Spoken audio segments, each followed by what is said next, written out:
At the height of their power, Norse-descended rulers held the throne of England, governed the Duchy of Normandy in present-day France, ruled a kingdom in Sicily in present-day Italy, founded the dynasty that built the state that became Russia, Ukraine, and Belarus, and served as the personal bodyguard of the Byzantine Emperor in Constantinople, in present-day Turkey. They had built all of this in less than 3 centuries, starting with nothing but longships and the will to go somewhere new.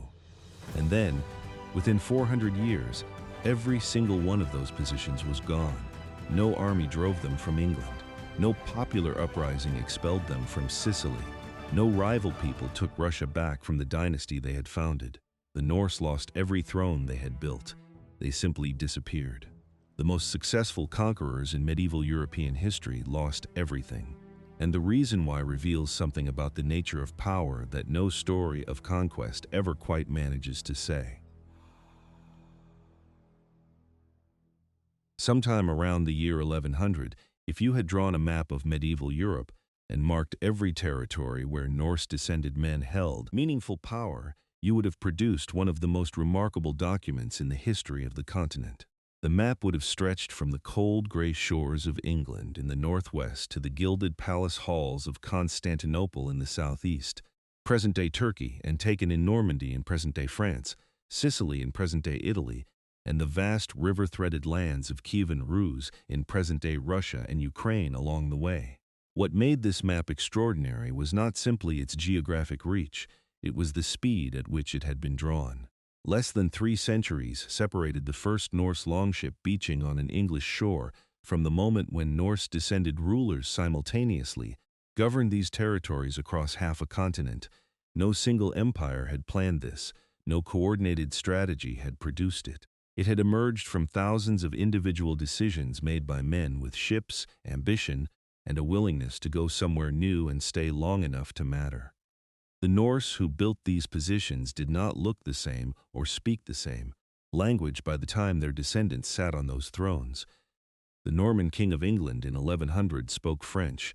The Norman king of Sicily governed in Latin, Greek, and Arabic.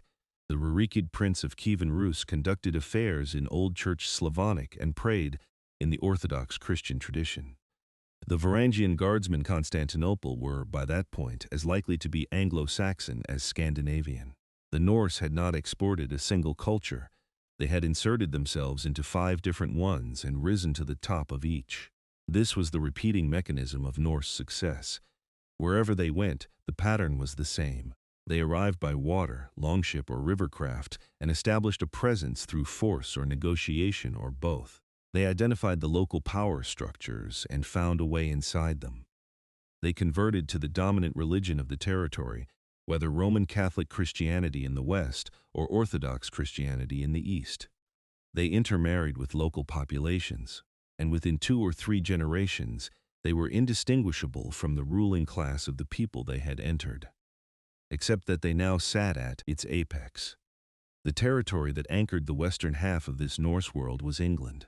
William I, the Conqueror, had taken it by force in 1066 after the Battle of Hastings, and the Norman dynasty he founded had immediately set about remaking the country. The Anglo-Saxon aristocracy was displaced almost entirely. A new Norman nobility took its place, administering the land through a feudal system refined in Normandy over the previous century.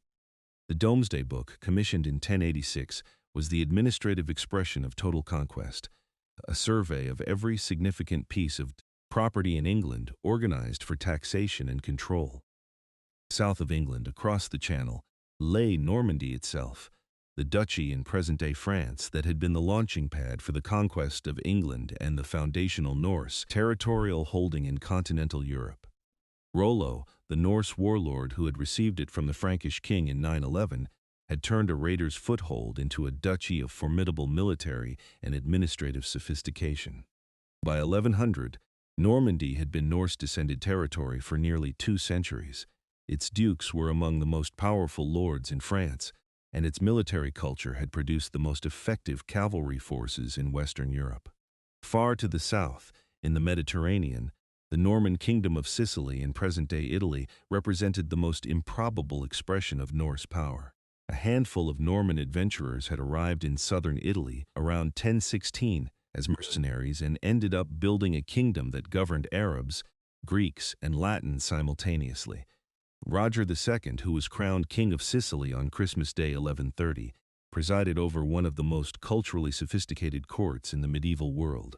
His palace in Palermo employed Arab geographers, Byzantine mosaic artists, and Latin scholars, all serving a ruler whose great-grandfather had arrived in Italy with a horse and a sword and nothing else. To the east, stretching across the vast river systems of present-day Russia, Ukraine, and Belarus, lay Kievan Rus, the state founded by the Norse chieftain Rurik at Novgorod in 862 and built into a major power by his successor Oleg, who moved the capital south to Kiev on the Dnieper River around 882.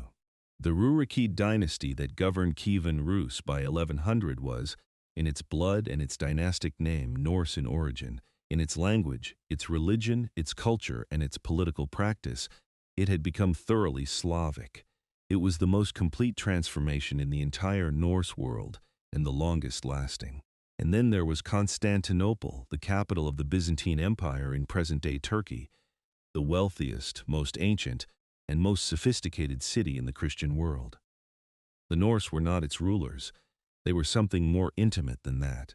Since 988, when the Kievan Rus Prince Vladimir I sent 6,000 warriors to the Byzantine Emperor Basil II as part of a diplomatic and military agreement, Norse and later Anglo-Saxon axemen had served as the personal bodyguard of the emperor himself. They were called the Varangian Guard, and they stood at his shoulder in processions, held the keys to the palace prison, and were the last line of protection between the emperor and anyone who meant him harm. The presence of the Varangian Guard inside the great palace of Constantinople was the most precise symbol of what the Norse expansion had achieved. These were not conquerors standing outside the gates of power. They were the men standing inside the throne room, trusted with the life of the most powerful Christian monarch in the world. The Emperor of the Romans, heir to the longest continuous imperial tradition in Western history, had determined that the men he trusted most were warriors from Scandinavia. The Norse had not simply reached the center of medieval civilization. They had been invited inside it. What distinguished this Norse world from conventional empires was the absence of any centralizing authority. There was no Norse emperor, no Norse court, no administrative capital from which orders were issued and tribute collected. The King of England and the Duke of Normandy were often the same man, but the ruler of Sicily had no formal connection to either, and the Rurikids princes of Kievan Rus operated entirely independently of Western Norse politics. The Varangian Guard was a mercenary unit serving a foreign emperor. What held this world together was not political structure but a shared origin, a shared pattern of behavior, and a shared moment in history when the capabilities the Norse possessed matched the vulnerabilities of the states they entered. By 1100, the children and grandchildren of those who had built these positions were already, in most cases, more local than Norse. The Norman barons of England thought of themselves as English. The Norman lords of Sicily thought of themselves as Sicilian. The Rurikid princes of Kievan Rus prayed in Orthodox churches and issued decrees in Slavic. The transformation was not a failure of identity. It was the mechanism of success. You could not govern a people from outside. You had to become them, or at least enough of them that they would accept your authority as their own. The speed and completeness of this cultural transformation also meant something that would become significant later. The Norse, who had built these positions, had not maintained a separate Norse identity within the societies they governed. They had not preserved a distinct cultural core that could be defended, rallied around, or passed on to the next generation as something specifically Norse. They had dissolved into the societies they entered. That dissolution was the source of their political durability, and it was also the condition that made their eventual disappearance almost inevitable. The question of when the Norse world began to recede does not have a single answer, because it receded differently in each theater and at different times. What can be said is that the high water mark, the moment of maximum simultaneous Norse-descended power across the greatest number of territories, was somewhere in the first decades of the 12th century. Roger II was crowned King of Sicily in 1130. The Norman dynasty in England was still at its height. The Rurik dynasty in Kievan Rus had another 4.5 centuries of rule ahead of it. The Varangian guard was still standing in the palace in Constantinople. The map at that moment was as full as it would ever be. What happened next was not a sudden collapse. It was a series of endings spread across nearly 5 centuries, each with its own specific cause, its own cast of characters, and its own particular irony. Some positions were lost through the failure of male heirs, dynasties that simply ran out of sons. Some were lost through military defeat, some through the collapse of the larger structures the Norse had built their positions within. And in almost every case, the people who lost these positions were no longer, in any meaningful sense, Norse at all. They were English kings, Norman dukes, Sicilian monarchs, Russian czars, and Byzantine guardsmen who happened to carry the bloodline of men who had once come from Scandinavia. Each ending deserves to be understood on its own terms, not as part of a single decline, but as a distinct event with distinct causes. Because when you look at those causes closely, a pattern emerges that is far more interesting than simple decline. What ended the Norse dynasties of medieval Europe was not conquest from outside. It was something that happened from within. Something built into the very mechanism that had made them successful in the first place. When William I was crowned King of England on Christmas Day 1066 in Westminster Abbey, he inherited a country he had just taken by force. The Anglo-Saxon aristocracy that had governed England for generations was gone, displaced, driven into exile, or reduced to tenancy on land their families had held for centuries. In its place, William installed a Norman nobility whose loyalty to him was the condition of their wealth. England had a new ruling class. It was Norse-descended, French-speaking, and it intended to stay. The speed with which the Normans remade England was remarkable. Within 20 years of the conquest, the transformation was so complete that a visitor arriving in England in 1086 would have encountered a country that barely resembled the one that had existed before Hastings. The great Anglo-Saxon earls who had once shared power with the king were gone. Norman barons held their lands. Norman bishops governed their dioceses. Norman sheriffs administered their counties. The upper structure of English society had been replaced almost entirely, and the replacement was thorough. The administrative instrument of this transformation was the Domesday Book, commissioned by William in 1086, 20 years after the conquest.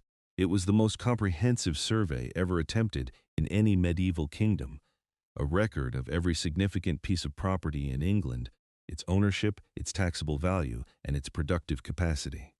Nothing like it had existed before in the medieval West. It was, in the most literal sense, a Norse-descended king taking stock of everything he owned, and England, in William's view, was his personal property. The feudal system the Normans introduced was not entirely new to England, but William formalized and tightened it beyond anything the Anglo-Saxon kingdoms had practiced. All land in England was held ultimately from the king. Barons held their estates in exchange for military service. Knights held from barons on the same terms. At the base of the pyramid, peasants worked land they did not own for lords who owed loyalty upward. By 1086, only 2 Englishmen of significance held estates south of the Tees River. The rest belonged to Normans. The language of power changed with the people who held it. William and his court spoke Norman French. The church conducted its affairs in Latin. Anglo-Saxon English became the language of the governed, the peasants, the craftsmen, the farmers who had no access to the new ruling world. For the next 3 centuries, the upper registers of English life would be conducted in French. The consequences of this linguistic displacement were profound and permanent. The English language that eventually emerged from the collision of Anglo-Saxon, Old Norse, and Norman French was something entirely new, a hybrid that no one had planned and no one could have predicted. William I died in 1087. His eldest son, Robert, became Duke of Normandy. His second surviving son, William, became King of England as William II. The separation of the 2 territories, Normandy in present-day France and England, under different rulers immediately created the tensions that would define Norman politics for the next generation. The barons who held lands in both territories owed loyalty to 2 different lords, and the conflict between those loyalties was a structural problem that no amount of political skill could permanently resolve. William II died in 1100 in a hunting accident with no heir. His younger brother Henry moved with extraordinary speed. He was at the royal treasury within hours of William's death and crowned within days, and became Henry I. Henry was the most capable administrator the Norman dynasty produced. He built the exchequer, the financial institution through which royal revenue was managed. He developed the legal machinery of central government. He extended royal justice across England through traveling judges. Under Henry I, the administrative state that would become the foundation of English governance for centuries was assembled and made to function. Henry I had one legitimate son, William, known as William Adelin, the heir to everything his father had built. On the night of the 25th of November 1120, William Adelin boarded a ship called the White Ship at the port of Barfleur in Normandy. The ship was new, fast, and crewed by men who had been drinking. It struck a submerged rock shortly after leaving harbor and sank. William Adelin drowned, along with nearly 300 other passengers. Henry I received the news the following morning. He is said to have never smiled again. The dynastic consequences of the White Ship disaster were as significant as any battle the Normans had fought. Henry I now had no legitimate male heir. He had fathered at least 20 illegitimate children, more than almost any other English king. But none of them could inherit the throne under the conventions of the time. His only legitimate surviving child was a daughter, Matilda, who had been sent to Germany as a child bride and married to the Holy Roman Emperor Henry V. When her husband died in 1125, she returned to her father's court a widow, an empress by title, and suddenly the most important woman in England. Henry I made his barons swear oaths of loyalty to Matilda as his heir, not once but 3 times, in 1127, 1128, and 1133. The barons swore, but many of them swore reluctantly. England had never been governed by a ruling queen in her own right, and the prospect unsettled a nobility accustomed to male authority. Matilda's remarriage in 1128 made the situation worse. Her new husband was Geoffrey of Anjou, and Anjou was Normandy's traditional enemy. The woman who would inherit England was now married to a man many Norman barons regarded as a rival. Henry I died in December 1135. Before his body was cold, his nephew Stephen of Blois, grandson of William the Conqueror through the female line, crossed to England, presented himself to the barons and the church as the rightful king, and was crowned within weeks. He had moved faster than Matilda, who was in Anjou when her father died. The barons who had sworn their oaths to her found reasons to support Stephen instead. The Norman dynasty's greatest internal crisis had begun, not because an external enemy had struck, but because a king had died without a son. What followed was nearly 2 decades of civil war, known to later historians as the Anarchy. England between 1135 and 1153 was a kingdom at war with itself, Stephen's forces against Matilda's forces, neither side capable of delivering a decisive blow, both sides capable of preventing the other from winning. Castles proliferated across the landscape as local lords fortified their positions. Royal authority dissolved into a patchwork of competing claims. The administrative machinery Henry I had built ground to a halt. The most capable governance the Norman dynasty had produced was undone by the question of who would come next. Matilda herself came close. In the spring of 1141, after Stephen was captured in battle, she was recognized as Lady of the English, the nearest thing to a reigning Queen England had yet seen. But she was driven from London by popular hostility before she could be crowned. Her manner had alienated the citizens who might have supported her. Stephen was released. The civil war resumed. Matilda eventually withdrew to Normandy in 1148, leaving the fighting to her son, a red-headed, energetic young man from Anjou named Henry, who would prove to be a far more effective inheritor of her cause than she had been herself. The resolution came in 1153. Stephen and the forces supporting Henry of Anjou reached an agreement formalized in the Treaty of Wallingford. Stephen would remain king for the rest of his life. On his death, the throne would pass to Henry. Stephen died in October 1154. Henry of Anjou crossed to England and was crowned Henry II in December of that year, The Norman dynasty was over. The first Plantagenet king sat on the English throne. He was the son of a Norman princess and an Angevin count, and he spoke French. But he was not, in any meaningful dynastic sense, a Norman. The Norse-descended line of William the Conqueror had ended. The mechanism of loss deserves careful attention because it was entirely internal. No foreign army had invaded. No English rising had expelled the Normans. No rival people had seized power. The Norman dynasty ended because Henry I's son drowned on a November night in 1120, and the succession crisis that followed produced 2 decades of civil war that the dynasty could not survive as a distinct entity. The throne passed through the female line to a different family, a French family from Anjou with no Norse blood in its recent ancestry. The Norse-descended dynasty that had conquered England simply ran out of sons. What the Normans left behind them was the more important story. The feudal system they had introduced became the framework of English society for centuries. The legal reforms of Henry I laid the foundations of English common law. The Domesday Book remained the definitive record of English landholding for generations. The castles they had built, the Tower of London, Dover, Windsor, became permanent features of the English landscape. The French vocabulary they had brought entered the English language and stayed there. The conquest of 1066 shaped the country so completely that even after the dynasty that had made it ended, its consequences continued to govern the lives of everyone who lived there. The Plantagenet kings who replaced the Normans did not undo what the Normans had built. They inherited it, extended it, and governed through it. The administrative machinery, the feudal structures, the legal systems, the language of power, all of it passed intact from one dynasty to the next. The Norse-descended Norman dynasty had made itself so essential to the functioning of the English state that its disappearance produced no rupture, no restoration, no return to what England had been before. It produced only continuation. The most complete measure of how thoroughly the Normans had taken England was that England could not be ungoverned after they were gone. It simply changed hands. There is a detail in the succession crisis that illuminates the entire mechanism with particular clarity. When Henry I's barons swore their oaths to Matilda, they were swearing loyalty to a woman who was the daughter of a Norman king, but whose claim they ultimately refused to honor. The throne passed instead to her son, Henry of Anjou, who had inherited his Norman blood through his mother and his Angevin identity through his father.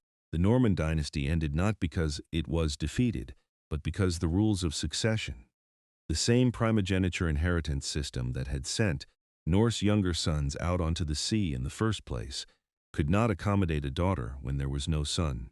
The Norse-descended dynasty of England was undone by the same logic that had originally sent the Norse out to build it. By the time Henry II was crowned in 1154, the barons and bishops who governed England were themselves the grandchildren and great-grandchildren of the men who had come from Normandy in 1066.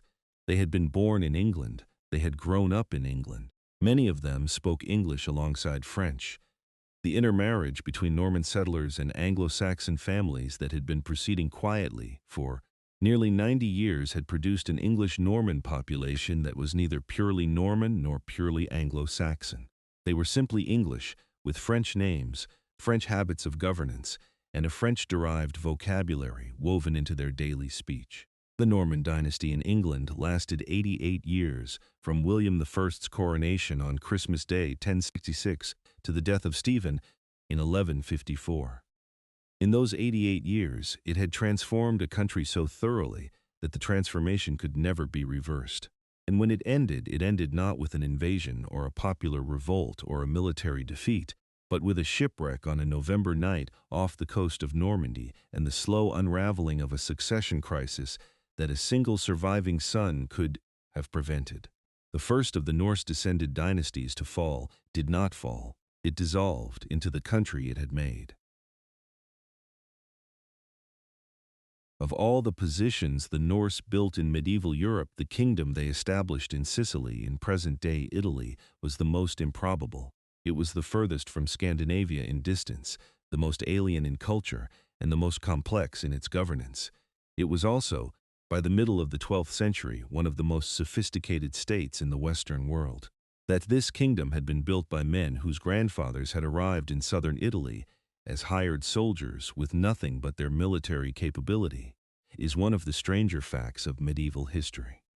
The Normans who came to southern Italy in the early 11th century were not sent there by any duke or king.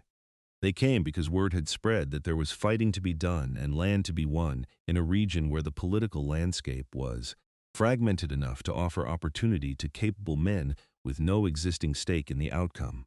The first recorded Norman presence in the south dates to around 1016, when a group of pilgrims returning from Jerusalem were persuaded to stay and assist a Lombard lord against Byzantine forces.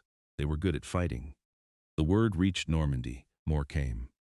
The family that would define the Norman conquest of the south was the Hautevilles, the sons of a minor Norman lord named Tancred, who had more sons than land to give them. One after another the brothers came south, each building on what the previous one had established. William, the eldest who reached Italy, won his military reputation in a campaign in Sicily. Drogo followed and extended Norman power in Apulia in present-day southern Italy. Then came Humphrey, and then the brother who would change everything, Robert, the sixth son, who arrived around 1047 with almost nothing, and would end his career as the most feared military commander in the Mediterranean. Robert de Hauteville was known as Guiscard, the Cunning One, or the Fox, a nickname earned during years of irregular warfare in Calabria in present-day southern Italy. He arrived with a small band of followers and spent his first years raiding and surviving, building a reputation as a commander who could be relied upon, and a man who could not be trusted to stay within boundaries set by others. Within a decade, he had made himself the dominant military force in Apulia. Within 2 decades, he held a formal papal investiture as Duke of Apulia and Calabria, a recognition by the Church that this Norse-descended adventurer was now the legitimate ruler of a major Italian territory. The grant from Pope Nicholas II in 1059 was the moment that transformed the Norman presence in southern Italy from a collection of aggressive landholdings into a recognized political entity. The papacy had spent years trying to resist Norman expansion in the south and had been defeated militarily. Rather than continue a war it could not win, it made the pragmatic calculation that a powerful Norman duke who owed his legitimacy to papal recognition was more useful than an uncontrolled Norman warlord who acknowledged no authority above his own. Guiscard accepted the investiture. He had arrived in Italy as a brigand. He left the ceremony as a duke. While Robert consolidated the mainland, his youngest brother Roger turned his attention to Sicily itself. The island lay barely 3 miles off the toe of present-day Italy, visible from the shore on a clear day, and it had been in Arab hands since the 9th century. Roger began his campaign in 1061, the same year William the Conqueror was preparing his invasion of England, and spent 30 years fighting across a large, complex island against an Arab population that was well established and capable of sustained resistance. The conquest was completed in 1091. Roger I had taken an island that no Christian ruler had held for 2 centuries. What Roger I did with his conquest was the decision that defined everything that followed. He did not expel the Arab population. He did not dismantle the Islamic administrative and legal structures that governed the Muslim majority of the island. He governed through them. Arab officials administered Arab communities. Greek Orthodox clergy governed their congregations under their own laws. The Norman rulers sat at the top of a structure they had inherited rather than built, collecting its revenues and maintaining its order without replacing its internal workings. It was governance as pragmatism, and it produced a stability that more doctrinaire conquerors rarely achieved. Roger I's son, Roger II, took this pragmatic accommodation and built something extraordinary from it. Crowned King of Sicily on Christmas Day 1130, Roger II presided over a court in Palermo that conducted government business simultaneously in Latin, Greek, Arabic, and Norman French. His chief minister was a Greek from Antioch. His court geographer was the Arab scholar al-Idrisi, whose world map, the Tabula Rogeriana, was the most accurate cartographic representation of the known world produced anywhere in the 12th century. His palace was decorated with Byzantine mosaics, Arab geometric tile work, and Norman stonework, all occupying the same building without apparent contradiction. The portrait of Roger II that survives in the Church of La Martorana in Palermo shows a king in Byzantine imperial robes, being crowned by Christ, the standard iconography of Byzantine imperial legitimacy, deployed by a Norse-descended Norman who governed Arabs, Greeks, and Latins. He is wearing the visual language of three different civilizations simultaneously. The image captures what the Norman kingdom of Sicily actually was, not a simple conquest, but a cultural synthesis operated by men who had learned that the fastest path to lasting authority was to make themselves indistinguishable from the legitimacy they had taken. Roger II died in 1154, the same year that the Norman dynasty in England ended with Stephen's death and Henry II's accession. His son William I inherited a kingdom that his father had built to the peak of its sophistication. William I was a capable enough ruler. He suppressed baronial revolts and maintained the kingdom's territorial integrity, but he lacked his father's broad vision and his instinct for cultural diplomacy. The nickname history attached to him, William the Bad, reflected not cruelty, but a narrowing of the cosmopolitan ambition that had made his father's reign remarkable. William I died in 1166. His son William II inherited the throne as a child, and his mother Margaret of Navarre governed as regent until 1172. The reign of William II is remembered as 2 decades of relative peace and prosperity. He was known to later generations as William the Good, a contrast with his father's epithet that says something about the relief the kingdom felt at stable governance after the tensions of the previous reign. But underneath the prosperity, a structural vulnerability was developing that William the Good could not address and would not live to see resolved. William II had no children. His marriage to Joan of England, daughter of Henry II, produced no heirs. As he moved through his 30s, it became clear that the kingdom would face a succession crisis. His response was to designate his aunt Constance as his heir. Constance being the daughter of Roger II, the founder of the kingdom, who had been born late in Roger's life and was now in her early 30s. The designation was legally sound. The political consequences were catastrophic. Constance had been married in 1184 to Henry, son of the Holy Roman Emperor Frederick Barbarossa and heir to the German imperial throne. The prospect of a German emperor inheriting the Norman kingdom of Sicily was deeply unwelcome to almost everyone with a stake in Sicilian affairs. The kingdom's Norman barons had no desire to be governed by a German. The papacy had spent a century managing the relationship between the Norman South and the imperial North and had no wish to see those two powers united under a single ruler. The cities and communities of the island had absorbed 3 cultures and lived under a system of pragmatic tolerance that owed nothing to German imperial tradition. When William II died in November 1189 at the age of 36, the reaction was immediate. Tancred of Lecce, an illegitimate grandson of Roger II, was proclaimed king by the Norman barons and the people of Sicily within weeks of William's death. He had the support of the papacy and the practical loyalty of the island's population. Constance and her husband Henry, now Henry VI, Holy Roman Emperor since 1190, were denied the kingdom they considered rightfully theirs by inheritance. Henry invaded in 1191. The campaign failed. His forces were repelled from Naples in present-day southern Italy.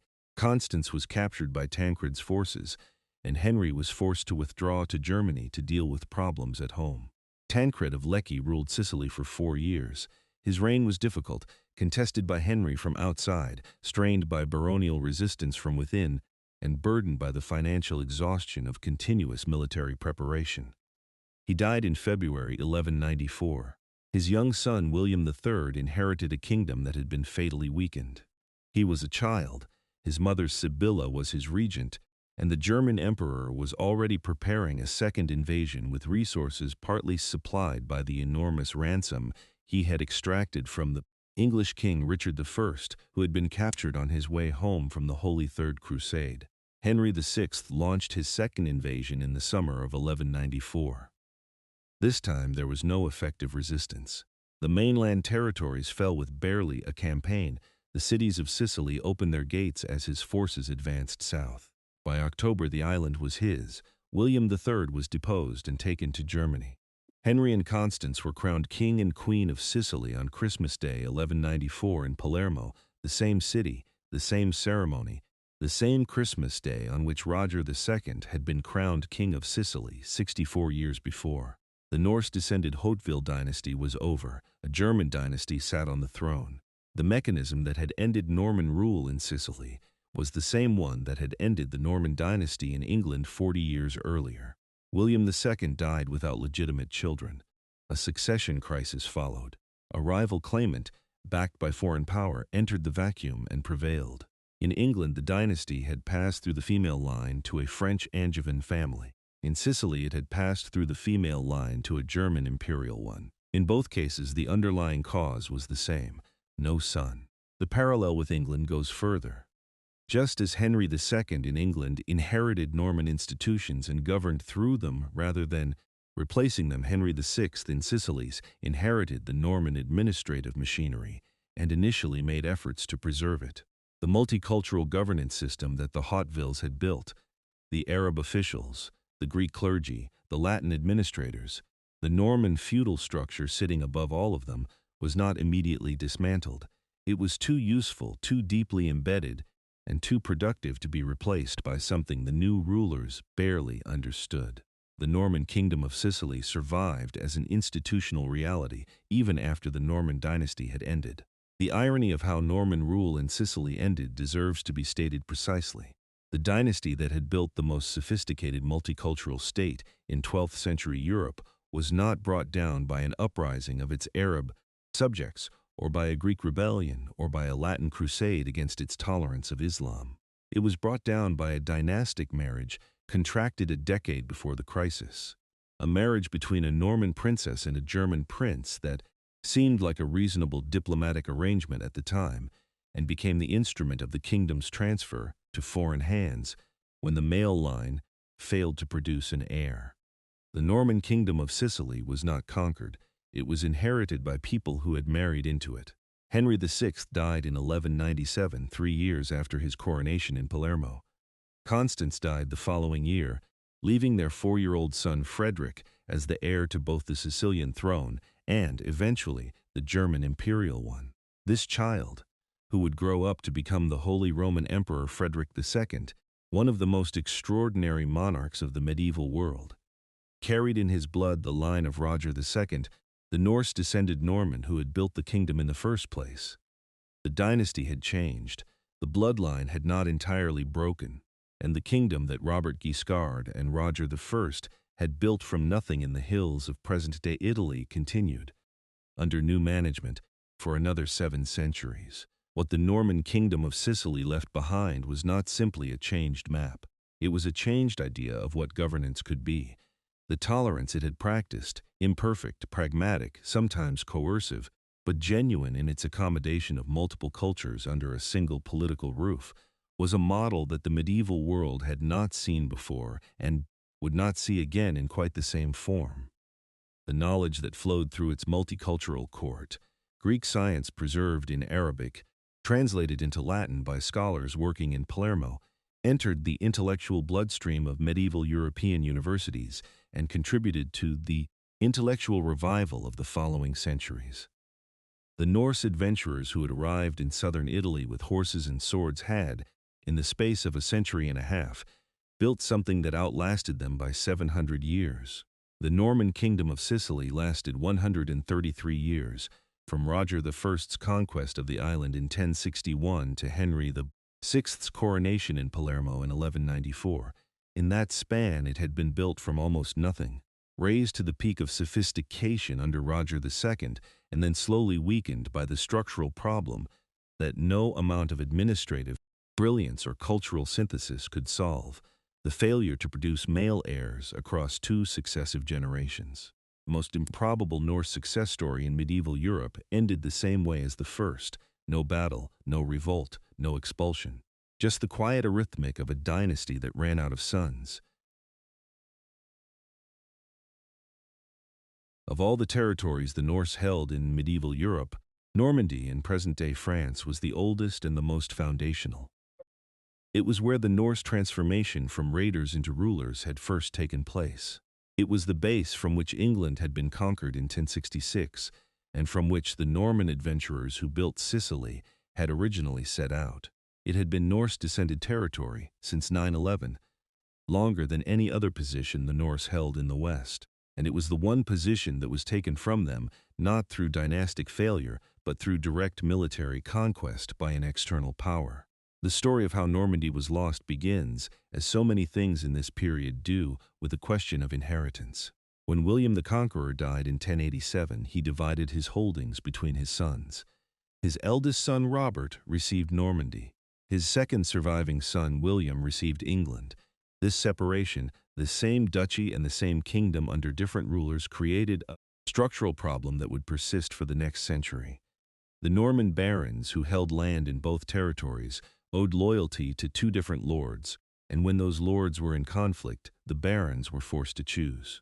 The problem was resolved, temporarily, when Henry I of England defeated and imprisoned his brother Robert at the Battle of Tinchebray in 1106 and reunited Normandy and England under a single ruler. For the next half-century, the Duke of Normandy and the King of England were the same person. But when the Norman dynasty ended with Stephen's death in 1154, and Henry II came to the throne as the first Plantagenet king, Normandy passed with the rest of the inheritance to a ruler who was Angevin in his paternal line. The duchy was no longer governed by men whose identity was specifically Norman. It was now one holding among many in a vast Angevin empire. Henry II governed an empire that stretched from the Scottish border to the Pyrenees.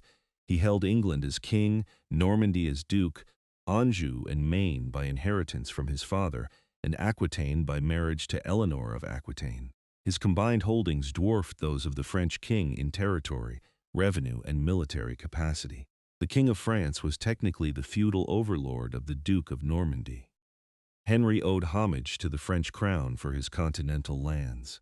But in practical terms, this was a legal fiction masking a power balance that ran decisively in Henry's favor. The French king Philip II, who came to the throne in 1180, was determined to change that balance. He was one of the most capable and patient political operators of the medieval period, known to history as Philip Augustus, and he understood that the legal relationship of feudal overlordship gave him tools that raw military power alone could not. A duke who refused to answer the summons of his feudal lord had committed a breach of obligation that could be used to justify the forfeiture of his lands. A king who could be shown to have violated the terms of his vassalage could be stripped of his fiefs by the lord above him. Philip spent 20 years looking for the moment when those legal tools could be deployed. He found it through the turbulent politics of the Plantagenet family. Henry II's sons were constantly in conflict with their father and with each other, and Philip cultivated those conflicts with skill. When Richard I came to the throne in 1189 and spent most of his reign on the Third Crusade or fighting to recover his position in France, Philip maintained the pressure on Normandy's borders, probing its defenses, detaching its barons, and waiting for the opening that would allow him to strike at the duchy itself. The opening came not with Richard but with his brother, who inherited the throne in 1199. John was the youngest of Henry II's sons and the least suited to the demands of the position he inherited. He had his father's intelligence, but not his patience or his instinct for the mechanics of power. He alienated barons who needed to be kept loyal. He made enemies of men who could have been neutralized, and in 1201 he made a catastrophic political mistake that gave Philip Augustus exactly the opening he had been waiting for. He became entangled in a dispute over the marriage of a vassal's intended bride, a dispute that resulted in his summoning before Philip as his feudal overlord, his failure to appear, and Philip's formal declaration that the Duchy of Normandy was forfeit. The declaration in 1202 that Normandy was forfeit was a legal act, before it was a military one. Philip was not simply invading a rival's territory. He was, in the framework of feudal law, recovering a fief that its holder had abandoned by refusing to answer his lord's summons. This distinction mattered enormously for the Norman barons who would have to decide which side to support. A baron who supported John against Philip was supporting a duke who had failed in his feudal obligations. A baron who supported Philip was supporting the legitimate enforcement of feudal law by the rightful overlord. The legality of Philip's position made the military campaign easier by giving the barons of Normandy a defensible reason to switch sides. The military campaign that followed between 1202 and 1204 was not the decisive clash of two evenly matched powers that the loss of a great duchy might suggest. It was a steady, methodical campaign by Philip against a succession of Norman fortresses while John remained largely inactive in England. The great castle of Château Gaillard, built by Richard I on a cliff above the Seine at a cost that had startled even the medieval world, fell to Philip in March 1204 after a long siege. It had been built to be impregnable. Its fall announced that the rest of Normandy had no realistic defender. John's absence from the defense of Normandy was the factor that contemporaries found most inexplicable and most consequential. He had the resources and the military capability to intervene. He chose not to. The reasons historians have offered range from paralysis to deliberate calculation to simple incompetence, none of them satisfying. What is clear is that while his castles fell one by one and his barons negotiated their submissions to Philip, John was in England, making preparations that never materialized into action. He crossed to France briefly in 1203, achieved nothing, and returned. He never went back. Rouen, the ancient capital of Normandy, the city that Rollo's predecessors had raided and burned, that Rollo himself had made into the administrative heart of his duchy, that had been the seat of Norman governance for nearly 3 centuries, surrendered to Philip Augustus on the 24th of June 1204. The garrison had held out until relief from England became obviously impossible. When the gates opened, there was no English army on the horizon. John was still in England. The duchy that had launched the conquest of England and Sicily, the foundational Norse holding in continental Europe, passed to the French crown. The speed with which the Norman barons of Normandy accepted Philip's authority was striking and illuminating. Most of them submitted without sustained resistance. Those who held land only in Normandy and had no English estates to lose had little reason to hold out for an English king who had shown no inclination to defend them. Those who held land in both Normandy and England were forced to choose, and most of them chose England and surrendered their Norman estates. The division that William the Conqueror had tried to prevent by keeping Normandy and England under one ruler was now formalized permanently. English Normans became English. French Normans became French. What made the loss of Normandy different from the loss of the Norman dynasty in England or the Hauteville kingdom in Sicily was that it was the one case in the entire Norse story where an external power deliberately and successfully took a Norse-founded territory by military force. In England, the dynasty had ended through dynastic failure. In Sicily, it had ended through inheritance by a foreign spouse. In Normandy, the French king came with an army and took it. The mechanism was different. The result, in terms of what it meant for the Norse presence in that territory, was the same. The Norse-descended political entity ceased to exist. But the most revealing aspect of the loss of Normandy was not the military campaign. It was the behavior of the Norman population when the campaign ended. The barons of Normandy did not resist Philip as foreign occupiers. They submitted to him as their new lord. The people of Rouen did not attempt to hold the city in the name of an absent English king. They surrendered it to the French crown that was present and capable of governing them. And within a generation, the Norman identity that had been distinct enough 2 centuries earlier to name a territory and a people was absorbed entirely into French identity. The duchy became a province. The Normans became French. This absorption was already well advanced before Philip's army arrived. The Norse language had disappeared from Normandy within 2 generations of Rollo's settlement. By the 11th century, the Normans spoke a dialect of French. By the 12th century, that dialect was barely distinguishable from the French spoken in Paris. The cultural markers that had once identified a Norman as something distinct from a Frenchman had been steadily eroding since the moment Rollo accepted baptism and swore fealty to Charles the Simple in 911. Philip's conquest of 1204 did not destroy a living Norse-descended culture. It completed the absorption of one that had already, in all practical senses, ceased to exist as something separate. The Duchy of Normandy had lasted 293 years from Rollo's grant in 911 to Philip's conquest in 1204. In that span, it had been transformed from a Norse raider's foothold into the most formidable military duchy in northern France, had launched the conquest of England, and contributed the manpower for the Norman kingdom in Sicily, and had then passed through the Plantagenet inheritance into a political arrangement that served English royal interests more than Norman ones. By the time Philip arrived with his army, the duchy had not been specifically Norman in any meaningful cultural sense for over a century. Its loss was the loss of a legal and political entity. The people it had contained had already moved on. The detail that captures the full irony of Normandy's loss is the identity of the man who took it. Philip Augustus was the King of France, the overlord to whom the Dukes of Normandy had always technically owed their feudal allegiance. By taking the duchy in 1204, he was not conquering foreign territory. He was, in the legal framework of the medieval world, recovering a fief that had been forfeited by its Hauser's failure to meet his feudal obligations. Rollo had accepted exactly those obligations when he knelt before Charles the Simple in 911. The legal relationship that had given the Norse their territorial legitimacy in France was the same legal relationship that the French crown eventually used to take it back. The terms of the original arrangement had always contained the mechanism of its undoing. The loss of Normandy in 1204 closed the circle that had opened in 911. The Norse had received the territory from a Frankish king who wanted peace on the Seine. They had held it for nearly 3 centuries, built it into a major power, launched 2 of the most consequential military campaigns in medieval European history from its shores, and then slowly been absorbed into the French world around them until the duchy was French in everything but its political status. When Philip took that status away, he was completing a process of absorption that the Norse themselves had set in motion the moment they stopped speaking Old Norse and started speaking French. The original foothold was gone. Its people had been home all along.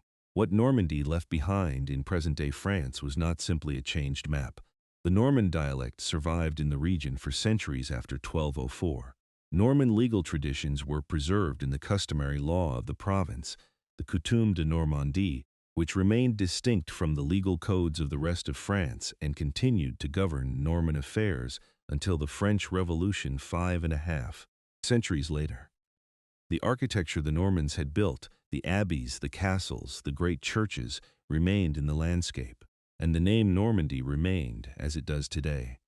A reminder that men from the north had once come to this part of France, built something remarkable, and then become so completely part of the place that their departure was barely distinguishable from their arrival. Normandy was the last of the Western Norse territories to fall, and the first in which the loss was caused by something other than the failure of a dynasty's male line. But the underlying condition that made the loss possible was the same as everywhere else. The Norse who had built Normandy had built it so completely in the image of the world around them that by 1204 there was no distinctly Norse identity left to defend. Philip Augustus did not defeat the Norse. The Norse had already defeated themselves by succeeding so completely at the work of becoming French that, when the French king came to take back what was technically his, no one in Normandy could find a reason to say that the land he was claiming was anything other than French. Of all the positions the Norse built in medieval Europe, the one inside the imperial palace of Constantinople in present-day Turkey was the strangest and the most intimate. The Norse did not rule Byzantium. They did not govern its provinces or administer its law or sit on its throne. What they did was more specific and more revealing than any of that. For over 2 centuries they stood at the emperor's shoulder. They held the keys to the palace prison. They stood guard in the great ceremonial halls while the most elaborate court rituals in the medieval world unfolded around them. The personal safety of the Byzantine Emperor rested in Norse hands. The unit was called the Varangian Guard, and its origins lay in a moment of imperial desperation. In 988, the Byzantine Emperor Basil II faced a dangerous internal rebellion. 2 powerful generals had risen against him. His own Greek-speaking army was of uncertain loyalty. The same men who served the emperor could be turned against him by a general with sufficient ambition, and resources. What Basil needed was a fighting force whose loyalty to him was structurally guaranteed. Men who had no family connections to Byzantine factions, no inherited allegiances to rival power centers, and no path to advancement other than through their service to the throne. He found them through the Kievan Rus. Prince Vladimir I of Kiev, the Norse-descended ruler of the state that Rurik's dynasty had built along the Russian river systems, sent 6,000 warriors to Constantinople as part of a diplomatic and military agreement that included his own conversion to Orthodox Christianity. These men, Norse in origin, Slavicized in culture, Christian by recent conversion, arrived in Constantinople and crushed Basil's rebellion. Basil retained them. The unit they formed became the Varangian Guard, and it would remain a fixture of Byzantine imperial life for the next 2 centuries. The logic of the Guard was the logic of outsiders. The Byzantine court was a world of extraordinary complexity and danger, where the path to power ran through factional intrigue, family alliance, and the manipulation of patronage networks that reached into every institution of the empire. In this environment, a Greek-speaking general or aristocrat was always potentially a rival, always potentially corruptible by the factions that surrounded the throne. A Norse axum from North Europe had none of those connections. His loyalty to the emperor was the only currency he possessed. It was therefore, paradoxically, the most reliable loyalty in the palace. The Guard's physical presence in the palace was deliberately intimidating. Its members were selected for size and fighting capability as well as reliability. They carried the distinctive broad-bladed axes that became their identifying mark in Byzantine art and ceremony. They stood at attention in the great halls during imperial audiences, lining the approaches to the throne in a display of force that communicated, without words, the emperor's capacity to destroy anyone who threatened him. The sight of Norse warriors in the most civilized court in the medieval world was itself a statement that the emperor commanded loyalty from the most formidable fighters in the known world. The Guard's composition began to change within decades of its founding. As the flow of Norse warriors from Kievan Rus declined in the early 11th century, the Byzantine emperors recruited from other northern sources. Scandinavians continued to arrive, men seeking fortune and military experience in the greatest city in the world, but a new source opened after 1066. The Norman conquest of England produced a large number of Anglo-Saxon warriors who had lost their land, their status, and their country in a single battle on a ridge in Sussex. Many of them made their way east. Some of them ended up in Constantinople. The arrival of Anglo-Saxon warriors in the Varangian Guard produced one of the most striking symmetries in the entire Norse story. The men who were displaced from England by William the Conqueror's Norse-descended Norman army came east to join a unit that had been founded by Norse warriors from Kievan Rus. The Guard that had begun as a specifically Norse institution became, in the late 11th and 12th centuries, predominantly Anglo-Saxon, men whose displacement was itself a consequence of Norse expansion, now serving in a unit whose Norse origins they shared at several generations remove. By the mid-12th century, the Guard spoke both Old Norse and Old English, the two languages sufficiently related that communication between their speakers was possible. The military record of the Varangian Guard across its 2 centuries of service was formidable. They fought on every frontier of the Byzantine Empire, in the Balkans, in Anatolia in present-day Turkey, in Sicily in present-day Italy, in the Holy Land. They suppressed internal revolts. They defended the palace during coups and succession crises that would have ended the reigns of multiple emperors without their intervention. The unit that had been created as a bodyguard became, over time, one of the most experienced and reliable military forces in the Byzantine arsenal, heavy infantry capable of anchor positions and frontal assaults that other units in the Byzantine army could not sustain. There is a detail in the Guard's history that captures the full strangeness of the Norse world it inhabited. In 1081, a battle was fought at Dyrrhachium on the Adriatic coast in present-day Albania between the Byzantine army and a Norman force from southern Italy under Robert Guiscard, the Norse-descended Hauteville adventurer who had built the Norman power in present-day southern Italy. The Byzantine army that faced Guiscard's forces that day contained the Varangian Guard, which by that point was predominantly Anglo-Saxon. Norse-descended Norman warriors from present-day Italy, facing Anglo-Saxon warriors who had fled the Norse-descended Norman conquest of England, meeting on a battlefield in the Balkans under the banner of a Norse-descended dynasty from Kievan Rus. The Norse world had folded in on itself completely. The Guard's service through the 12th century was marked by both distinction and attrition. At the Battle of Myriokephalon in 1176, when the Byzantine Emperor Manuel I led a campaign into Anatolia against the Seljuk Turks and the army was overwhelmed. In a mountain pass, the Varangian Guard suffered catastrophic losses defending the emperor's retreat. The unit that survived rebuilt itself through new recruitment and continued in service. It was not the defeats in the field that would end the Guard. It was something that no military capability could defend against: the destruction of the empire it served. The Fourth Crusade began in 1202 with the intention of recapturing Jerusalem from Muslim rule. The crusading army that assembled in Venice was predominantly French and Flemish, with Norman elements among its leadership. It was financed partly through an arrangement with the Republic of Venice, which had provided shipping in exchange for commercial concessions. When the Crusaders found themselves unable to meet their financial obligations to Venice, a sequence of diversions began. First to the city of Zara on the Adriatic coast, then through a combination of political manipulation, financial pressure, and accumulated grievance against the Byzantine court, toward Constantinople itself.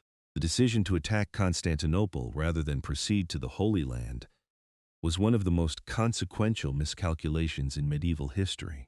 The city that the Crusaders targeted was the wealthiest in the Christian world, the seat of an empire that had stood for 9 centuries, and the repository of a civilizational tradition that stretched back to ancient Rome. The Varangian Guard that stood inside its walls when the Crusader fleet appeared in the Bosphorus in 1203 was composed largely of Anglo, Saxon, and Scandinavian warriors who had no particular quarrel with the crusading enterprise. Some of them may even have had sympathies with the Christian cause it claimed to serve. The political situation inside Constantinople when the Crusaders arrived was already unstable. The Emperor Alexios III had fled the city in 1203 when the crusading fleet first appeared. His successor, the young Alexios IV, had invited the Crusaders to help him take the throne in exchange for promises of financial payment and church reunion that he had no realistic means of delivering. When Alexios IV was deposed and killed in February 1204 by a coup led by Alexios V, the Crusaders found themselves outside a city whose new ruler refused to honor the previous emperor's commitments. The financial and political logic that had been building since 1202 now pointed in one direction. The assault on Constantinople came in April 1204. The first attempt was repelled, with the Varangian Guard among the defenders who drove the attackers back from the walls. The second attempt on the 12th of April succeeded. The Crusaders breached the city's defenses from the sea, landing men on the shoreline and forcing a way through the walls. The last legitimate emperor, Alexios V, fled before the city fell completely. On the 13th of April 1204, Constantinople, the greatest city in the Christian world, the capital of 9 centuries of Roman imperial tradition, was in Crusader hands. The Varangian Guard fought to the end. Contemporary accounts describe their resistance during the final assault as fierce and sustained, men who had sworn their loyalty to the emperor fulfilling that loyalty even as the empire around them collapsed. They were present at the defense, and they did not break. What broke was everything else: the political structure that had sustained the empire, the administrative machinery that had funded and organized its defense, the will of an emperor who chose flight over resistance. The Guard that had never failed its oath was not defeated by the Crusaders. It was abandoned by the court it served. The sack that followed lasted 3 days. What the Crusaders took from Constantinople in those 3 days represented an accumulation of wealth, art, and sacred objects assembled over 9 centuries of imperial civilization. Gold, silver, relics, manuscripts, statuary, material that had come to Constantinople from every corner of the ancient world was loaded onto Venetian ships and distributed among the crusading lords. The city that had been the most sophisticated urban environment in the medieval world was stripped bare by men who had come from the West claiming to serve the Christian cause, and ended up destroying its greatest Christian monument. The aftermath of April 1204 was the dissolution of the Byzantine Empire into a patchwork of successor states. The Latin Empire of Constantinople was established by the crusading lords, with a Flemish count, Baldwin I, crowned as emperor in the Hagia Sophia. Byzantine successor states survived in Nicaea, in present-day Turkey, in Epirus, in present-day Greece, and in Trebizond on the Black Sea coast of present-day Turkey. The Varangian Guard, apparently disbanded after the city's capture, was reconstituted in some form under the emperors of Nicaea, who maintained the Byzantine imperial tradition in exile, but it never recovered its former status or composition. When the Byzantine emperors reclaimed Constantinople in 1261, driving out the Latin Empire that had replaced them for 57 years, they rebuilt their institutions from a severely reduced base. The empire that returned to Constantinople was territorially diminished, financially exhausted, and strategically vulnerable in ways that the empire of 1203 had not been. The Varangian Guard continued in some form under the restored Byzantine emperors, but the last references to a functioning guard in the historical record appear in the 14th century. By then, its original Norse and Anglo-Saxon character had disappeared entirely. It had been replaced by mercenaries from Catalonia, Turkey, and other sources, men who served for pay rather than for the institutional loyalty that had defined the Guard at its peak. The final end of the Byzantine Empire came in 1453, when the Ottoman Sultan Mehmed II took Constantinople after a siege of several weeks. There is no record of a Varangian Guard at that final defense. The unit whose Norse founders had stood at the shoulder of Byzantine emperors for over 2 centuries had faded away a century before the empire itself fell. The Guard outlasted the world that had produced it, the Norse expansion that had sent warriors from Scandinavia to the Dnieper, to Novgorod, to Kiev, to Constantinople, but it did not outlast the empire it had been built to protect. The ending of the Norse presence in Constantinople did not follow the pattern that ended the dynasties in England, Sicily, and Normandy. There was no failure of male heirs, no dynastic marriage that transferred authority to a foreign family, no legal forfeiture of a fief. What ended the Varangian Guard was the destruction of the institution it served, not by its traditional enemies, not by the Turks or the Slavs or the Normans against whom it had fought for decades, but by Western Christian crusaders, whose leaders included men of Norman and French descent. The Norse presence in Constantinople ended because the most complete expression of Western military ambition in the medieval period turned against the city it had crossed the Mediterranean to defend. There is one final symmetry that the story of the Varangian Guard offers, and it is worth stating directly. The crusading forces that sacked Constantinople in 1204 included elements of Norman descent from present-day France and present-day Italy. The Varangian Guard that defended the city included Anglo-Saxon warriors who had fled to Constantinople after the Norse-descended Norman conquest of England in 1066. Both groups traced their origins, however many generations back, to the same Norse expansion that had sent men from Scandinavia across Europe. On the walls of Constantinople in April 1204, the Norse world fought itself to its own destruction, and neither side, in any meaningful sense, knew that is what they were doing. Of all the positions the Norse built in medieval Europe, the one in the east was the largest, the most enduring, and the most completely transformed. The Rurikid dynasty that a Norse chieftain named Rurik founded at Novgorod in present-day Russia in 862 governed the lands of the Eastern Slavs for 736 years, until the death of Tsar Fyodor I in 1598. No other Norse-founded ruling line came close to that span. The dynasties of England and Sicily lasted less than a century and a half. The Duchy of Normandy lasted less than 3 centuries. The Rurikids outlasted all of them by centuries, and then ended the same way the others had, without an heir. Rurik himself is a figure who stands at the boundary between history and legend.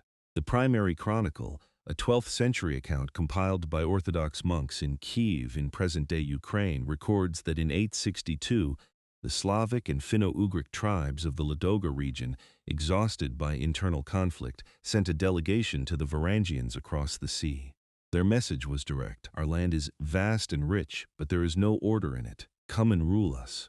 Whether the invitation happened exactly as described, whether Rurik was the specific individual the chronicle names, and whether his origins were Norwegian or Swedish or something else entirely are questions historians have debated for centuries.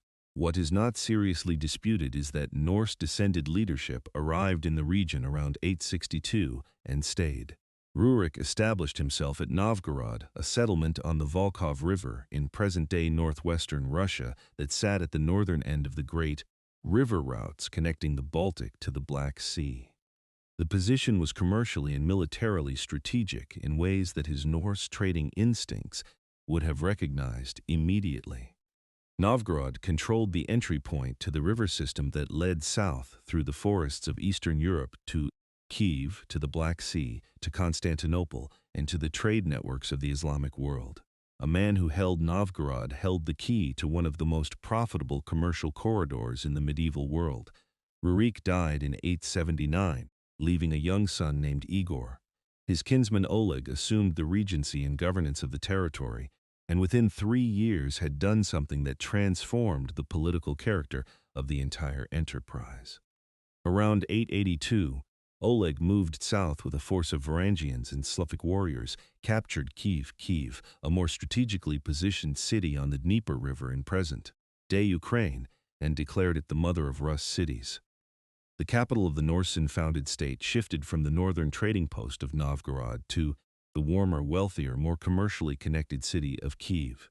Kievan Rus had begun. The state that Oleg built from Kiev was something new in the history of the Eastern Slavic world. He controlled both ends of the great river route, Novgorod in the north, Kiev in the center, and enforced tribute relationships across the Slavic and Finno-Ugric tribes that lay between and around them.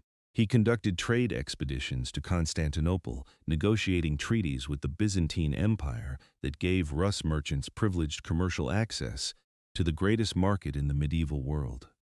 He raided Constantinople when negotiation failed, and negotiated when raiding had demonstrated sufficient force. He was, in the most precise sense, doing what the Norse had done everywhere, using water-based mobility to establish a position of commercial and military dominance over a territory that had no comparable capability. The transformation of the Norse rulers of Kievan Rus into Slavic princes happened more quickly and more completely than in any other Norse theater. By the end of the 10th century, the ruling class of Kievan Rus still carried Norse dynastic names, the Rurikids, but spoke Old East Slavic as their first language, governed through Slavic administrative structures, and were embedded in the kinship and political networks of the Slavic world around them. The Norse language survived in some districts of Novgorod until the 13th century, but the ruling dynasty had been effectively Slavicized within 5 generations of Rurik's arrival. This was the fastest cultural absorption in the entire Norse story, faster than Normandy, faster than England, faster than Sicily. The pivotal moment in the transformation of Kievan Rus came in 988, under Prince Vladimir I, great-grandson of Rurik's successor Oleg, and the man who sent the 6,000 warriors to Constantinople that became the nucleus of the Varangian Guard. Vladimir converted to Orthodox Christianity in 988, and the conversion was not merely personal. He ordered the mass baptism of his people in the Dnieper River at Kiev and aligned Kievan Rus institutionally with the Byzantine Empire. Churches were built on the Byzantine model. A metropolitan of the Orthodox Church was established in Kiev. The Cyrillic alphabet, developed for the Slavic languages by Byzantine missionaries, became the script of Rus governance and literature. Vladimir's conversion was the moment when the Norse-founded state of Kievan Rus became fully integrated into the Byzantine civilizational world. The pagan dynasty that had begun with Rurik's Longships on the Baltic was now Orthodox Christian, conducting its affairs in a Slavic language written in a Byzantine-derived alphabet, governing through Byzantine-influenced institutions, and connected to Constantinople through the formal structures of the Orthodox Church. The Norse origin of the dynasty was a genealogical fact that the Rurikids still knew and could cite, but it had ceased to be a cultural reality in any meaningful sense before the 10th century had ended. The reign of Yaroslav the Wise in the first half of the 11th century represented the peak of Kievan Rus as a unified state. Yaroslav governed from Kiev in present-day Ukraine with a sophistication that contemporaries across Europe recognized. He issued the first written legal code in the history of the Rus lands, the Russkaya Pravda, which drew on Slavic customary law and Byzantine legal tradition. He built the St. Sophia Cathedral in Kiev on the model of the Hagia Sophia in Constantinople. He arranged the marriages of his children to the royal families of Poland, France, Hungary, and Norway, placing the Rurikid dynasty within the network of European dynastic politics that connected the courts of the medieval West. His daughter Anna of Kiev became Queen of France as the wife of Henry I of France. The structural weakness that would eventually destroy Kievan Rus as a unified state was built into its inheritance system. Yaroslav the Wise, on his deathbed in 1054, divided his realm among his sons. Each son received a city and its surrounding territory to govern. This system of divided inheritance, designed to prevent succession conflict by giving every major prince a share, produced the opposite of what it intended. Each generation of division produced more princes and more territories, each prince governing independently, each suspicious of the others, each capable of allying with external enemies against a Rurikid rival. Within a century of Yaroslav's death, Kievan Rus was fracturing into a collection of competing principalities.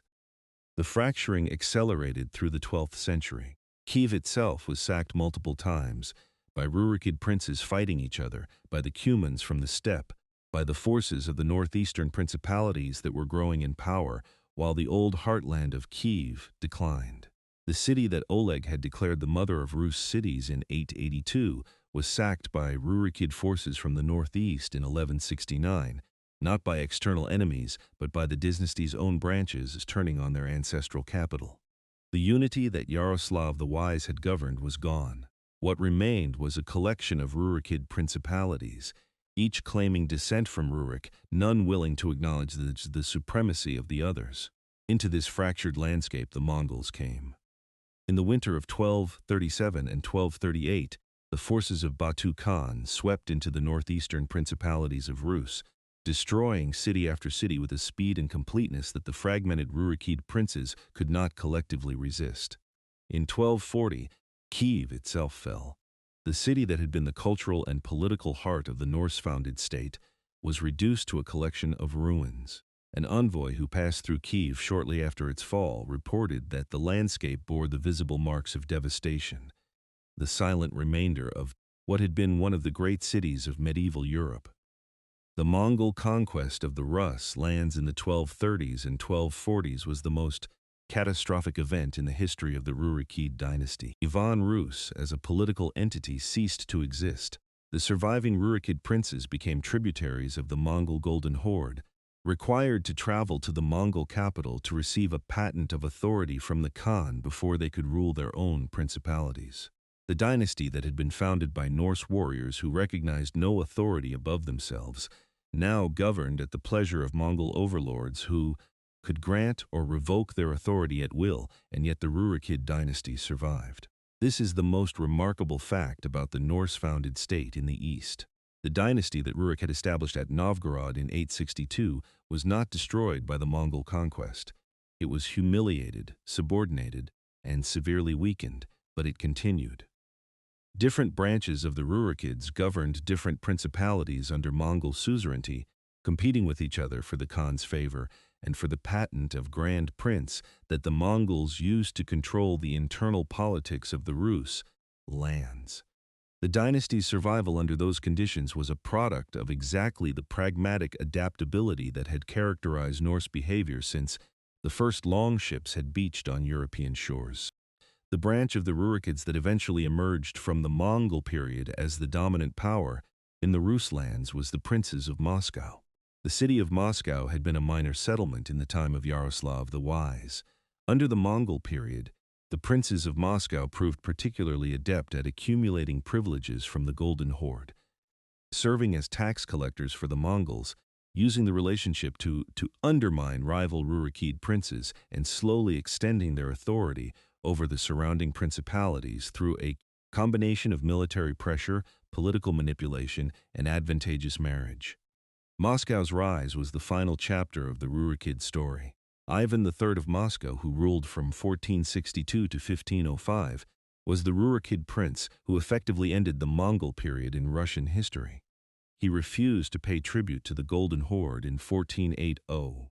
When the Mongol forces came to enforce payment, Ivan's army met them at the Ugra River and held its position. The Mongols withdrew without forcing a confrontation. The period of Mongol dominance that had lasted nearly 2.5 centuries was over. Ivan III declared himself sovereign of all Russia, adopted the Byzantine double-headed eagle as his emblem, and styled his court on the model of Constantinople, the Byzantine imperial tradition passing, in his mind and in his propaganda, from the fallen empire to the new Muscovite state. Ivan III's grandson, Ivan IV, known to history as Ivan the Terrible, was the first Rurikid to be crowned as all Russia in 1547. The title was derived from the Latin Caesar, and its adoption was an explicit claim to imperial status, the ruler of Russia positioning himself as the successor to the Roman and Byzantine traditions.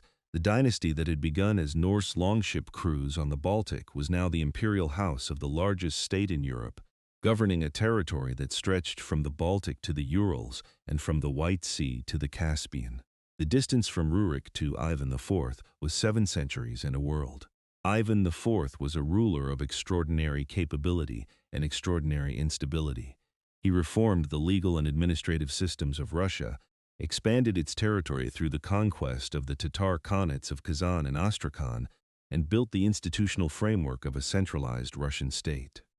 He also, in a fit of uncontrolled rage in 1581, turned on his eldest son and heir Ivan during an argument, and the young man did not survive the encounter. He died days later.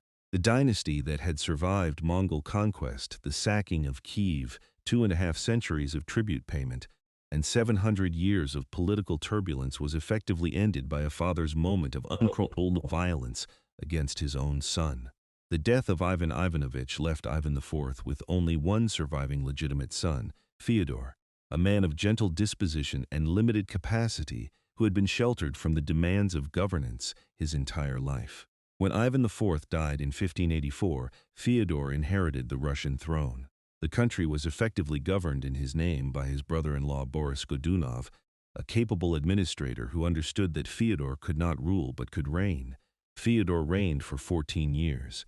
He had one child, a daughter, Feodosia, who died in infancy. When Fyodor I died on the 7th of January 1598 without a surviving heir, the Rurikid dynasty that had governed the Rus lands for 736 years was over. The ending of the Rurikid dynasty produced a period of catastrophic instability known to Russian history as the Time of Troubles. The absence of a clear legitimate successor opened a power vacuum that attracted claimants, impostors, and foreign intervention. Boris Godunov was elected Tsar by a national assembly and governed until his death in 1605.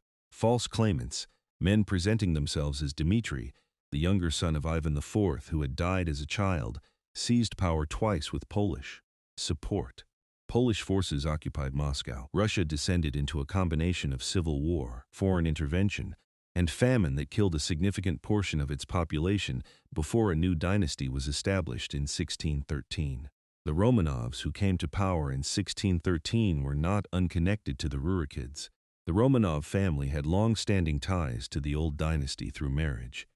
Ivan the Terrible's first wife had been Anastasia Romanovna, a member of the Romanov family. The first Romanov Tsar, Mikhail I, was the grandnephew of Ivan the Terrible's first wife. The new dynasty that replaced the Norse-founded Rurikids was related to them through the female line, the same mechanism by which the Plantagenets had replaced the Normans in England 4.5 centuries earlier. The pattern held to the end. What the Rurikid dynasty left behind in present-day Russia, Ukraine, and Belarus was not simply a changed political map. It was the foundation of 3 modern nations. The states of Russia, Ukraine, and Belarus all trace their institutional and cultural origins to Kievan Rus, the state that the Norse chieftain Rurik and his successor Oleg built along the river systems of Eastern Europe in the 9th century. The Orthodox Christian tradition that Vladimir I adopted in 988 became the defining spiritual identity of the Slavic East.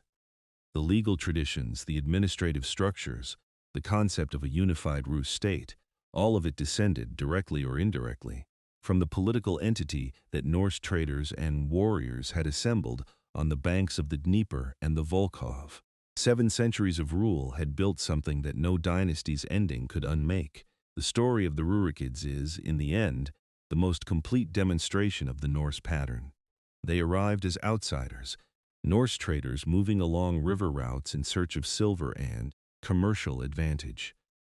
They established a position through a combination of force and invitation.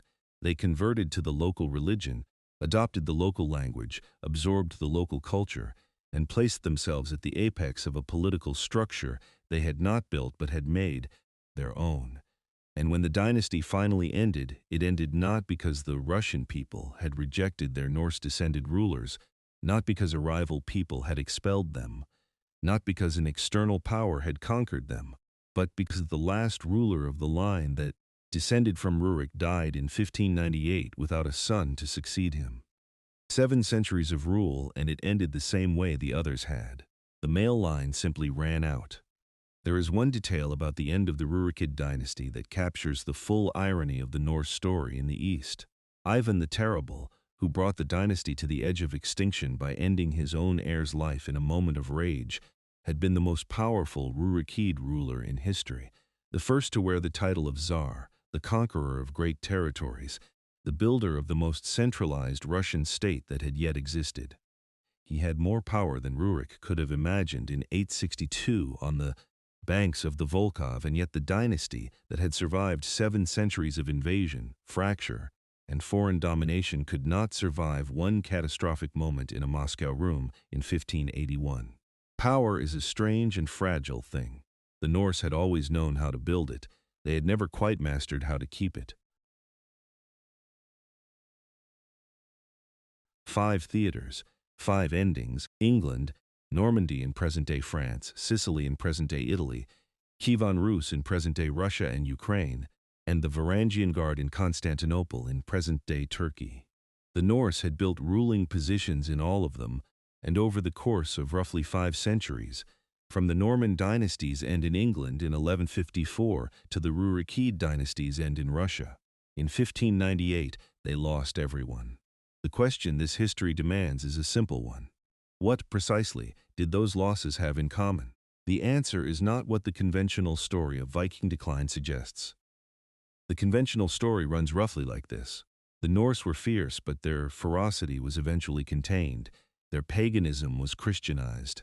Their raiding culture was domesticated, and the peoples they had conquered eventually rose and reclaimed what had been taken from them.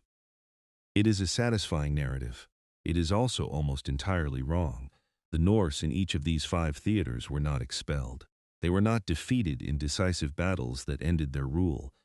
They were not overthrown by popular uprisings of the people they governed. They ended differently and more strangely than any of those stories suggest. In England, the Norman dynasty ended because Henry I's son drowned on a November night in 1120. The male line failed. The throne passed through the female line to a French Angevin family. No English rising expelled the Normans. No battle ended their rule. The dynasty simply ran out of sons, and what replaced it was not the restoration of Anglo-Saxon England, but the continuation of the Norman institutions, feudalism, the legal reforms, the administrative machinery. Under new management, the Norse-descended dynasty ended. Everything it had built continued without it. In Sicily, the Norman kingdom ended because William II died childless in 1189. The male line failed. The throne passed through the female line to a German imperial dynasty via a dynastic marriage contracted a generation earlier. No Sicilian uprising expelled the Hautevilles. No Arab or Greek rebellion overturned the multicultural kingdom they had built.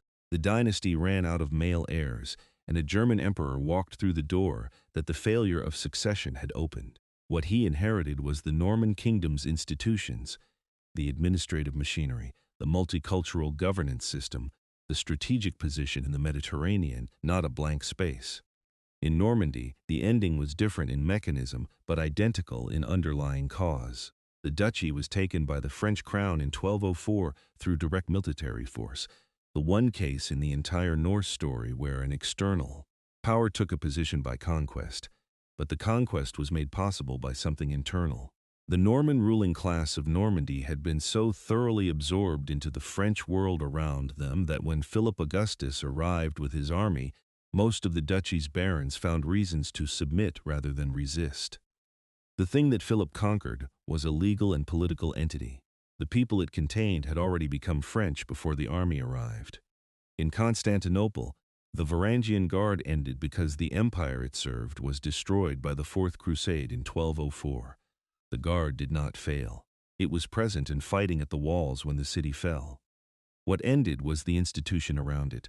The Byzantine Empire itself, fatally weakened by a crusading army that included men of Norman and French descent, many of them carrying, however distantly, the same Norse ancestry as the guardsmen inside the walls. The Norse presence in Constantinople was ended not by its traditional enemies but by the Western Christian world that the Norse expansion had itself helped to shape. In Russia, the Rurikid dynasty ended because Tsar Fyodor I died childless in 1598, the male line of the dynasty that Rurik had founded at Novgorod 736 years earlier finally exhausted. No popular revolt had expelled the Rurikids, no foreign power had conquered the dynasty that had survived Mongol subordination, the sacking of Kiev, and 2 centuries of tribute payment. Ivan the Terrible had effectively ended his own dynasty's future through the violent episode of 1580, one that took his heir's life.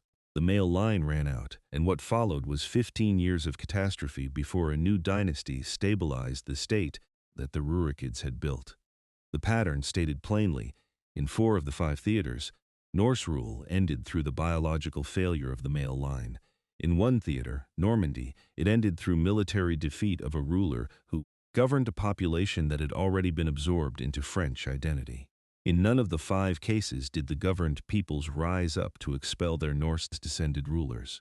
In none of the 5 cases was there a decisive military defeat that ended Norse rule in the field. The Norse lost their thrones not to their enemies, but to the same biological vulnerability that ends every dynasty: the failure to produce the next generation of male heirs. This is worth sitting with for a moment, because it runs against almost everything popular history assumes about how conquering peoples eventually lose what they have taken. The standard assumption is that conquered peoples eventually recover their identity and resist, that the native culture reasserts itself, that the ruled eventually throw off the rulers. In the Norse story, this did not happen. The Anglo-Saxons did not throw off the Normans. The Arabs and Greeks of Sicily did not expel the Hotoviles. The Slavic peoples of Kievan Rus did not rise against the Rurikids. The peoples the Norse had governed accepted their governance, and when the dynasties ended, they accepted the dynasties that followed, which in most cases had themselves absorbed significant Norse heritage through marriage and inheritance. Why did the governed peoples not resist more effectively? The answer lies in the mechanism of Norse rule itself. The Norse had not governed as foreign occupiers standing above a resentful population. They had governed as absorbed participants in the cultures they had entered. By the time any of these dynasties ended, the Norse-descended rulers were not recognizably Norse in any cultural sense that the governed population would have experienced as alien. The Norman King of England in the mid-12th century spoke French, worshipped at English cathedrals, administered English law, and was surrounded by a court that was already a mixture of Norman and Anglo-Saxon families intermarried across 3 generations. He was not experienced as a foreign ruler, he was simply the king. The absorption of Norse identity into local cultures was not a sign of weakness or failure. It was the deliberate and consistent strategy that had made Norse rule possible in the first place. The Norse had understood, from the earliest generations of settlement, that lasting power could not be built from outside a culture. It had to be built from within. You could raid from outside. You could not govern from outside. Governance required legitimacy, and legitimacy required that the ruler be recognizable to the ruled as someone who shared their language, their religion, and their basic cultural assumptions. The Norse achieved this in every theater they entered, and they achieved it at the cost of the specific Norse identity that had originally carried them there. The paradox of Norse success is this: the very quality that made them effective rulers, their willingness to absorb, convert, intermarry, and adopt the culture around them, was the quality that made their eventual disappearance inevitable. A dynasty that has become indistinguishable from the population it governs has no separate identity to fall back on when it faces a succession crisis. When the Norman male line failed in England in 1135, there was no reservoir of Norman cultural distinctiveness from which a new ruler could draw authority. The throne went to whoever could claim the most legitimate succession, and that person was Angevin, not Norman. The Norse had been too successful at becoming English to remain Norman. The contrast with the Norse communities that did not absorb illustrates this point with particular force. The Norse settlements in Greenland, established around 1000 and never significantly integrated with any non-Norse population, survived for approximately 4 centuries and then disappeared entirely. By the early 15th century, the last Norse settlers in Greenland were gone.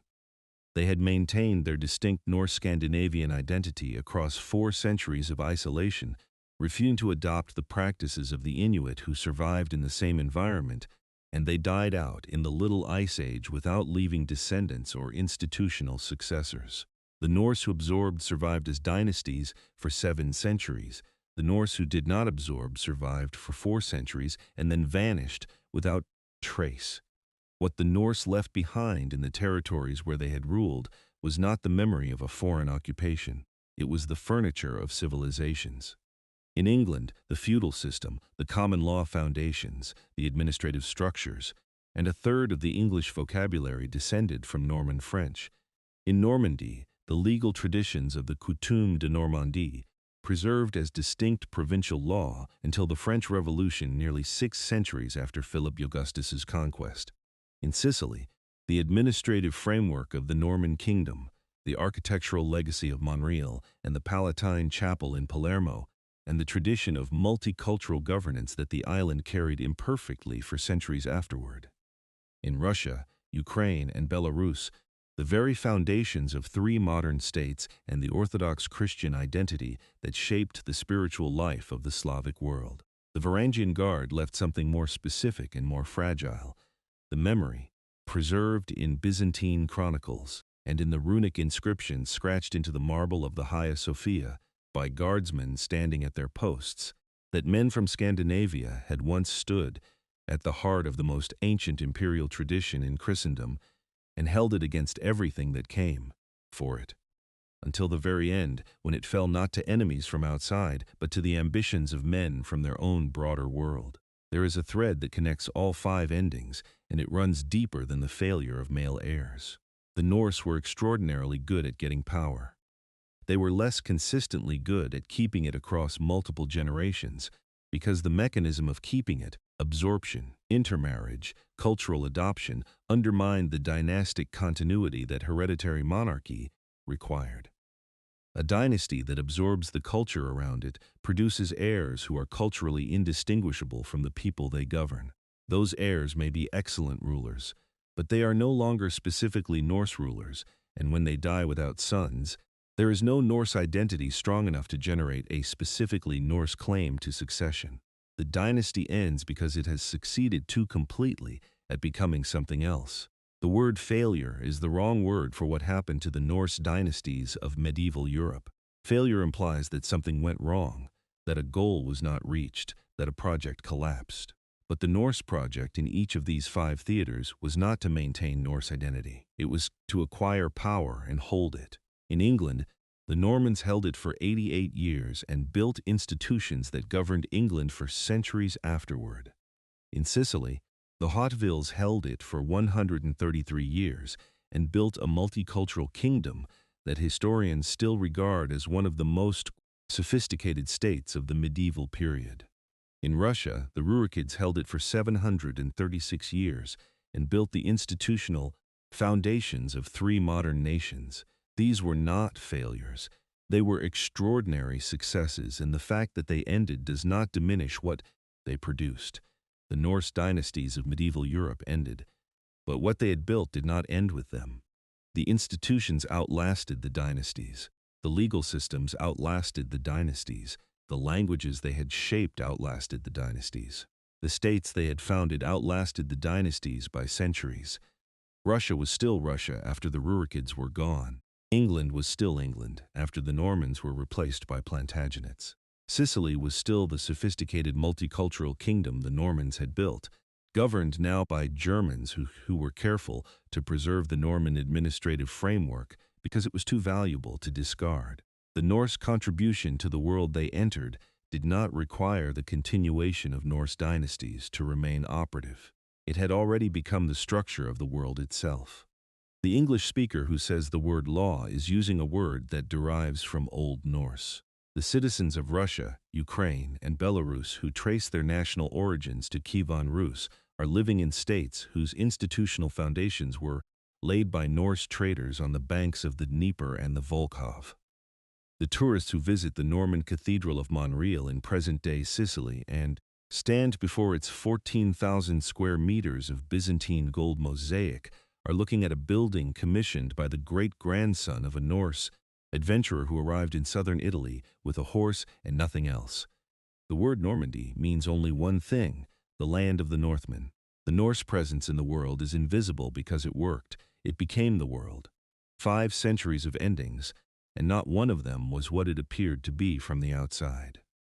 Each ending looked, in the moment, like the close of a chapter: the Norman dynasty replaced by Plantagenets, the Hauteville kingdom passing to German hands, the Duchy of Normandy absorbed to France, the Varangian Guard dispersed by the sack of Constantinople, the Rurikid dynasty yielding to the Romanovs after the time of troubles. Each ending was presented by the dynasties that followed as a transition, a natural succession, a new chapter opening. What none of them quite said was the more interesting truth: that what was ending was not a foreign presence in a native land, but a native presence that had forgotten its foreignness so thoroughly that neither side could any longer see where the Norse ended and the world they had entered began. The Norse lost every throne they had built. They did not lose the world those thrones had governed.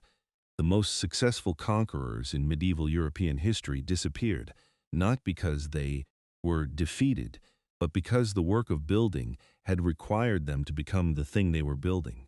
They came to raid, and they stayed to rule. They stayed to rule, and they became the ruled, and the world they made in that long process of becoming, the states, the languages, the laws, the institutions, is still here, carrying in its structure the invisible fingerprints of men who arrived by longship, stayed long enough to matter, and then vanished so completely into the places they had come to that history forgot to call them conquerors.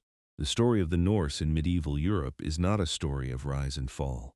It is a story of transformation, of a people who arrived as raiders and became rulers, and as rulers became the people they had come to conquer, and as those people built the institutions that shaped the modern world. The dynasties ended, the transformation did not.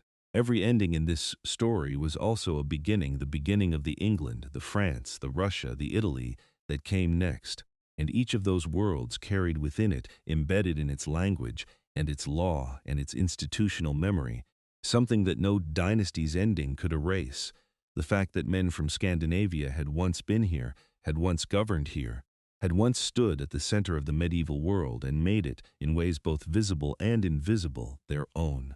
What does it mean that the most successful conquerors in medieval European history lost every throne they built without being defeated? It means that the question of who holds power at any given moment is less important than the question of what that power builds.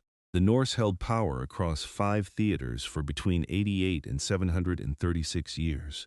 What they built in those years, the states, the legal systems, the languages, the cultural institutions, has outlasted them by 1,000 years and is still operative today. The dynasties are gone. The fingerprints remain. There is a final symmetry in the Norse story that history does not often state directly. The same inheritance system that had originally sent the Norse out onto the sea, The primogeniture that gave everything to the eldest son and left the younger ones to make their own way in the world was the system that eventually ended every dynasty they founded. In England, in Sicily, in Russia, in Normandy, the Norse dynasties ended because the inheritance system they governed under could not accommodate daughters when there were no sons. The same logic that had once sent Scandinavian younger sons out onto the North Sea with nothing to lose eventually produced dynasties with no sons at all, and when that happened, the throne passed through the female line to someone else, and the Norse-descended dynasty was over. The sea that had carried the first longships out of Scandinavia had always, in the end, been the same sea that swallowed them. The Norse built an empire without intending to. They lost it without being destroyed. And what they left in the world they had passed through is still here. In the names of the places they settled, words of the languages they shaped, the frameworks of the states they founded, and the quiet persistence of institutions that have outlasted every dynasty, every conquest, and every ending that history has so far produced. They simply disappeared, but what they built did not disappear with them. It became the world. It still is. The story that began with longships on a gray northern sea, with landless younger sons looking at a continent they had no plan to build and every intention to take, that story did not end in 1598 when the last Rurikid Tsar died without an heir in Moscow.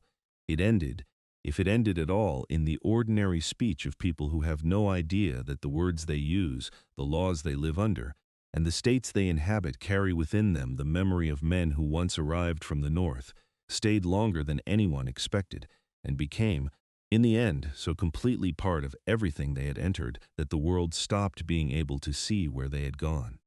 They did not fall. They became, and everything they became is still here.